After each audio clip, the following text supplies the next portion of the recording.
آج ہم لوگ جس چیز کے لیے اکٹھا ہوئے ہیں یہاں پہ جو جشن منا رہے ہیں وہ جشن یوم آزادی ہے.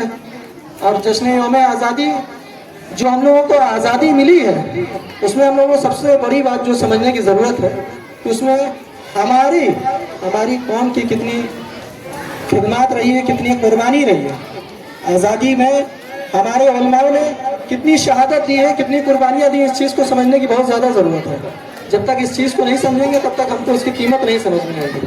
چاہے وہ مولانا اسد موہانی رہے ہوں اور چاہے وہ بہادر شاہ ظفر رہے ہوں. بہادر شاہ ظفر کو جب رنگون کی جیل میں جب قید کیا گیا وہ تاریخی واقعہ آپ سب لوگوں نے سنا ہوگا کہ جب ان سے انگریزی جنرل نے کہا کہ اے ظفر ٹھنڈی ہوئی شمشیر ہندوستان کی, کہ اے ظفر خیر مانگو جان کی, اے ظفر خیر مانگو جان کی, ٹھنڈی ہوئی شمشیر ہندوستان. ظفر نے ان کا جواب دیتے ہوئے کہا کہ دم دمے میں جم ہے جب تلک ایمان کی, تخت لندن تک چلے گی شمشیر ہندوستان کی. تو اس چیز کو جب تک ہم لوگ نہیں سمجھیں گے, اس کا عزم نہیں لیں گے کہ ہمارے علماء نے کتنی قربانی دی ہے اس وطن کے لیے, اس وطن سے کتنی محبت کی ہے, اس کی آزادی میں ہمارا کتنا یوگدان رہا ہے, اس میں ہماری کتنی بھاگیداری رہی ہے, تب تلک جو ہے ہم اس بات کو نہیں, اس کی اہمیت کو نہیں سمجھ پائیں گے. اور جب تک اہمیت کو نہیں سمجھ پائیں گے تب تک جو ہے ہم لوگ اس کے بھاگیدار نہیں بن پائیں گے. تو مفتی صاحب نے بہت اچھی ایک محفل سجائی ہوئی ہے, اللہ ان کو کامیاب کرے, اللہ ان کو آگے خوب جزائے خیر دے. السلام علیکم.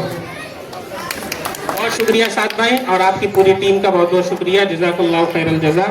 ابھی بہت پرمغز خطاب ہوگا حضرت مولانا آصف اعظمی قاسمی صاحب, مناظر اسلام, جامعہ حسینیہ دال دروازہ جونپور کے استاد محترم اور ماہنامہ شیراز ہند کے مدیر, اور بہت ہی پرمغز خطاب آپ کے سامنے ہوگا. اس لیے تمام لوگوں سے درخواست ہے کہ حضرت کا پرمغز خطاب سننے کے بعد ہی تشریف لے جائیں.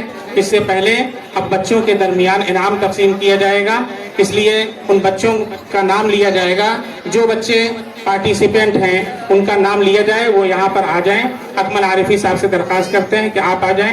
حضرت مولانا آصف اعظمی صاحب اسٹیج پر تشریف لائیں. جناب نہال صاحب ہمارے آج کے مہمان خصوصی ہیں اور آپ کے مہمان گرامی سے بھی درخواست ہے